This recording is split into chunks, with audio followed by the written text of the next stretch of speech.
good today, guys? Welcome back to XS Airsoft. I know it's been a good long while, but as promised, today I'm going to be bringing you guys my top 7, not top 5, top 7 most heretical airsoft builds. Now, as per the competition, they had to be builds that were submitted to me, not just by, a third party. They had to be your build. They had to be submitted to me with added information, not just pictures. I'm going to say that right off the bat. I got a lot of builds submitted that were just images with no added information. And for whatever reason, the builder was unable to get back to me. I also have a few builds that I found myself that were absolutely phenomenal, and I could not reach the builder, which I will be including every single build that I did find in the end in a montage. But without further ado, I'm going to go ahead and hop right into it, starting with number 7. Alright, so right off the bat, as y'all motherfuckers know, I absolutely adore anything sci-fi, spacey, futuristic-y, all that kinds of shit. So here's my XR5. You guys know I absolutely adore these things. I own 3 of these. So of course, lo and behold, number 7 is Callsign Reach and his absolutely beautiful Space Gangster XR5. My favorite airsoft YouTuber is Xavier Sturzel.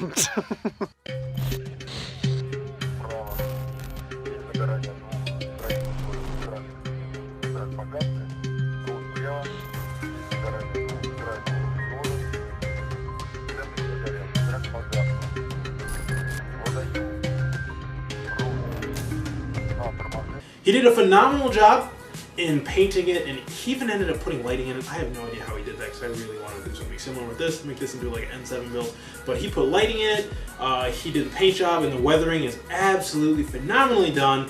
And it's a very audacious move, because taking sandpaper to a rifle is never fun, and it's always a risk. But he did a great job. I really respect that build. I respect the balls it takes to do that to your rifle. I think it turned out absolutely phenomenally. Personally, I wouldn't have left the orange in. I would have never thought to leave the orange in, but the way he weathered it and added that nice little orange touch onto the magazine turned out rather well. I'll go ahead and even include a link to his tutorial video he did on that gun in the link in the description below.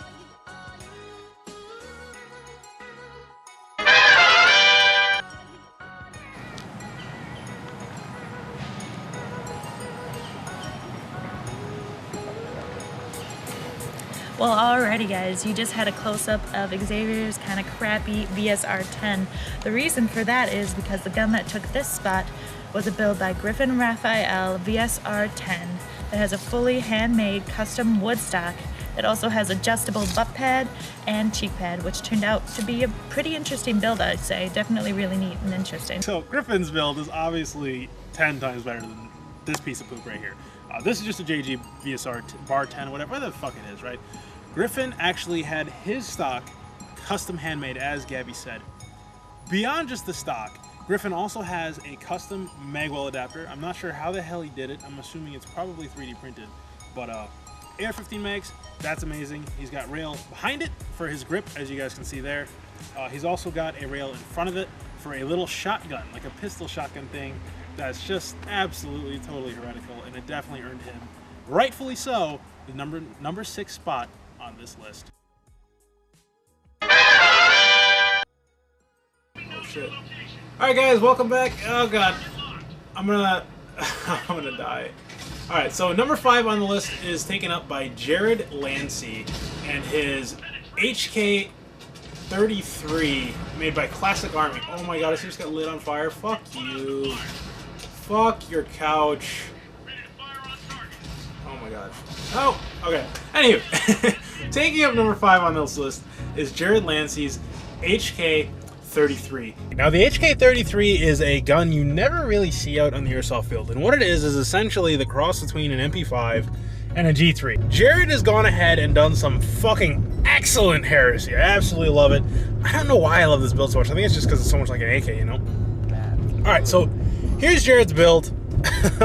What it is, it's again the HK33, and this one's in my Classic Army. So the CAA33 with a real steel G3 front end, a handguard that's been cut down to fit the HK33, the length, and then it's also had an AK style donkey dick. That's what I call them, wooden hand grip thing that's been cemented to the HK33's wooden handguard there. And he sanded them and stained them to look like it's all, you know, one factory piece, so to speak. I personally love the way it looks. It looks great. Now, to complement that, on the back side of the rifle, he's gone ahead and added some additional Heresy. Now, he went ahead and he modified a G3 stock to accommodate a Romanian AK side folding stock, an AMD 65 style stock. I absolutely love the way this looks. I think it's a glorious rifle, a glorious bit of Heresy, and it's the closest thing to an AK you can make out of an HK. I absolutely adore it. And yeah, that's going to go ahead and take number 5 on this list.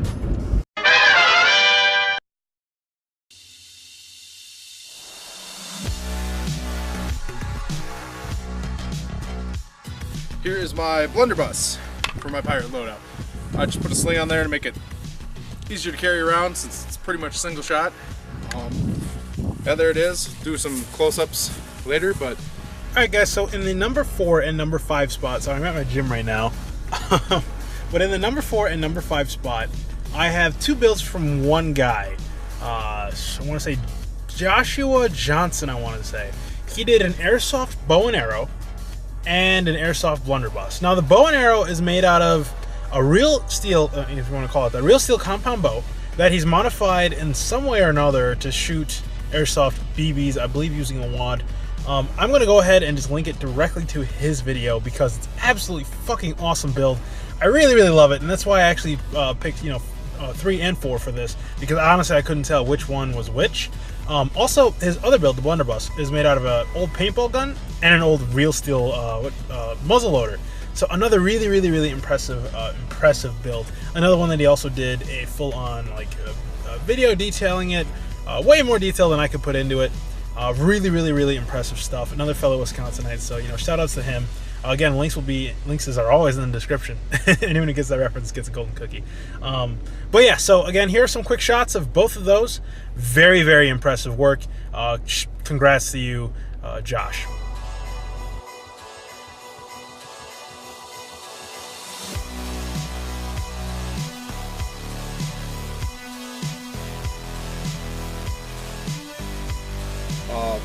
I made it myself, stock, lock, ramrod. It's from a real black powder gun that I got for cheap and was kind of crappy, so I made some brass parts, flared end. Hi, Gabby. Anywho, alright, so tied for number 2. I know I'm going to be a total douchebag. I could not pick between these 2 epic builds. They're both just fucking perfect. But tied for number 2, I have Luke Dymersky's with Dymersky Weapons Lab. I've talked about him before. He's actually the one that taught me how to do the 308 AK. But I have his M56 build, covering up Gabby's face here. His M56 build, which is based on an AGM MG42. It runs on 11.1 volt batteries, and I'll go ahead and post like all the little like notes and stuff that he left for me. It's really an impressive fucking build. It really is an amazing build, and it's something that you really probably would never ever expect to see on an airsoft field. I want to say that was from Doom. Maybe I'll voice over and throw up some pictures so you guys can really see it. And then secondly, tied for number 2, is this absolutely astonishing Red Bull like weathered AK. Now the guy built it to basically be like a post-apocalyptic like AK, and the Red Bull can is the silencer, obviously. He took some sandpaper to it, weathered the shit out of it. I think he said he buried it in like 3 feet of mud for all of like a week or 2 to get it to have that nice rustic look. I absolutely fucking adore this rifle, and I know, guys, I'm kind of biased because I love AKs, but I did say this was my top 7 countdown, so it's going there. It's just such an absolutely epic build. I fucking love it, and you know, props to you, man, for making such an epic gun. Alrighty, so now before I get into my number 1 pick, I'm going to go ahead and do, you know, the go-to, like, Watch Mojo style honorable mentions. So I got a few of them here that I absolutely did enjoy a lot, and I wrote a little note section saying which ones I wanted to do. So there was one I saw that was absolutely just fucking crazy. It's a Reaper scythe. It's an M14 that's been converted to be a Reaper. Now, all the builds that you're going to see in this honorable mentions sections are basically guns that either I didn't know where to place on the list, so that means they could have been number 1, they could have been number 5, or it's guns that just barely didn't make it on. and I felt like still need to be shown. And there's a lot of those. So like I said, I'm going to throw all the guns that were submitted at the end of this video. Alright, so this Reaper sight, again, is an M14 EBR that's been converted to have a fold-up like handle, a hand grip, and a fold-up blade. Like, this is straight up out of Halloween. Like a Halloween costume kind of thing. Next was a Nerf gun. Now, there's quite a few of these, so this is why I kind of didn't want to place this one. It's because there's a lot of Nerf builds, but this is really fucking cool still, nonetheless, to have a Nerf gun that shoots airsoft BBs. It's just fucking crazy. I think it's absolutely awesome. I don't know. I thought it was interesting, and I thought it definitely deserved a place on this list, but again, because there were so many Nerf guns done for airsoft, it's kind of hard to place it anywhere in particular. Next is this this poor fucking gun. Oh, this is Speedball. This is Speedball Heresy at its finest. Okay, so this here is literally, it's an airsoft AR that's been converted to look and function like a paintball gun that still shoots airsoft BBs. So basically, he's put it so the stock comes off the base plate of the pistol grip. It's HPA, of course. He's got like a fucking 5-inch long paintball trigger in there, and he's done this to a few different guns. It's really made me want to cry a little bit, but it's just raw heresy, and that's the sole reason I want to cry about it. I fucking hate paintball, but that guy is like a speedball airsoft, or airsoft. What the fuck is Speed Sim? There you go. That's pretty much what that's for. You know, he gets his props on that. I fucking hate Speed Sim, but you know what? That deserves a fucking medal. That's some heresy right there. Finally, we have Ronnie's Thompson. Now, I actually kind of helped what did he call himself? Ronnie something. But Ronnie's Workshop, Ron Torrance, I have shouted him out a few times on this channel. He's helped me a fucking shit ton. Really is a great guy, and he did a phenomenal job. I kind of brought him over the dark side with Heresy, but he's converted his Airsoft Thompson AEG into a full-blown DMR. Now this gun, I mean, I'm telling you, I don't think I've ever seen a Tommy quite like this. Now here's a picture of a few other Thompsons that were submitted for this competition. I'll kind of have them overlay as I'm talking here. Here's a picture of a couple different Thompsons, but none quite on this level of Heresy. He did a full-on tanker muzzle brake on the end of this. He put a PVC pipe over the barrel to kind of broaden the bore look of it. I think it needs a short mag still, kind of add to the look, maybe a side-folding bipod, that'd be cool, like this other Thompson here. But beyond that, I mean, with the scope on there, maybe a bigger scope and a lower rail if it were me. But still, I think the gun definitely deserves some note. It's definitely some crazy heresy coming from a nice fellow airsofter of great many years. So shout out to you, Ron. Thanks a whole lot again for all the help. Alrighty, and last but not least, number one, my absolute favorite build is China, China, China, China, China, China, China, China, China. You take China. China. China. I love them. Alright, and that's my favorite build, guys, so I hope you really enjoyed that video. I know this was something way different. I didn't really have a format for this, so I basically just kind of like did random little clips throughout the day, if you guys couldn't already tell. So yeah, here is a huge montage of all the fucking epic builds that were submitted. I'm telling you guys, I had some crazy shit submitted. And some of these builds I'll actually be bringing up again. I'll probably do a second version of this video because there were so many fucking builds that deserved like a deeper, you know, like for more people, more exposure, I guess. But I mean, I already extended it to a top 7, which is more than I said, and I definitely didn't want to make this video like a 50-minute video. I know this is very different than a lot of different top series things, and I probably won't do the next one like this. Again, it's just because it's been a while since I uploaded a video, and I really didn't know how to go about it, getting back into the game. I took a break for school. Y'all know the fucking YouTuber spiel on excuses and why they don't do videos. But, you know, I'm not paid for this, so it's like, of course, yeah, I'm going to take a little break if I feel like I need a break. But I hope you guys did enjoy that. Again, all these following builds, please stay tuned for them. They are fucking epic. There are some crazy heretical things. Also, I want to say real fast, there is a build that would have been hands down my #1 pick if I would have been able to reach or get in touch with its builder. It's this right here. This is a lever action that was built for a Swedish game, a game in Sweden. It was brought to my attention by another fellow airsofter, a LARPer, that actually went out to Sweden to participate in this game. It was more of a LARPing event than anything. Unfortunately, the guy who built it is Swedish, and I was not able to get in touch with him. I tried to reach out to him and get more information on the build, but I just could not do it. The gentleman that did introduce me to it, thank you again. This is really a crazy airsoft build. I've never seen anything like it, and I really wish I would have been able to get more information on it. Again, guys, I'm sorry that I could not, but I definitely feel like it is worth noting. That's a fucking sick gun. Alright, guys, enjoy the rest of this, and we'll catch you in the next video. Peace.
Guys, I also just wanted to quick throw it in there that numbers 3 and 4 and numbers 2 and 2, I guess, those 4 were also very close. It was honestly, I almost gave the win to the blunderbuss. Like, that is, like, custom lathed and everything. That's a fucking impressive piece. If it wasn't for the air cylinder itself sticking out of the back of it, it definitely would have took number 1. But very, very impressive work. Yeah, all of them. All 4 of those builds. Fucking awesome, and I would have fucking awarded every single one of them. Honestly, if if I had 4 different countdowns, I would be willing to put my money on it. I mean, I could be proven wrong, definitely. I put my money on it that each one of those 4 would have won their own respective video. It was so close for those 4. Again, huge shout outs to Joshua. Those 2 builds, I'm telling you, man, those are absolutely incredible pieces of art. Same thing to you, Luke Demersky. Just another impressive piece. All 4 of those builds, absolutely impressive, and you guys deserve all the credit in the world for those. Those are 4 builds that I would have never thought of like really doing like that. Super great work. All right, guys. So for the next video, I'm actually going to be doing a 3D printed Heresy video. So anything basically airsoft 3D prints. Top 5 airsoft 3D printed items. Could be full guns, could be kits, could be fucking anything that's not SRU. So, or maybe a SRU kit that has like something additionally added onto it. Yeah, that'll be the next Heresy video. So maybe in like a couple months, maybe a month or 2, I'll do that. Hi, Gabby. Peace.